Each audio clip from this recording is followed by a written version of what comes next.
To install unknown apps on a Samsung Galaxy F07, first of all, we'll need to open settings on our device. Next step is to scroll down, and here we need to find security and privacy. Open it and then scroll down until we find the more security settings. When you enter it, you'll be able to scroll down yet again to find install unknown apps. Now you can select it.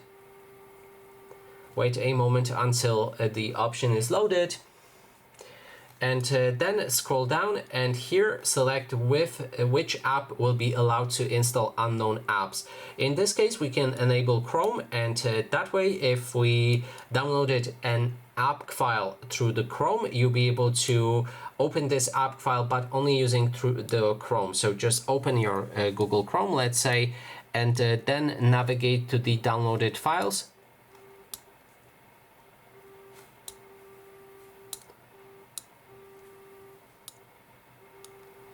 And just launch the app file that you've downloaded. That way you'll be able to install it.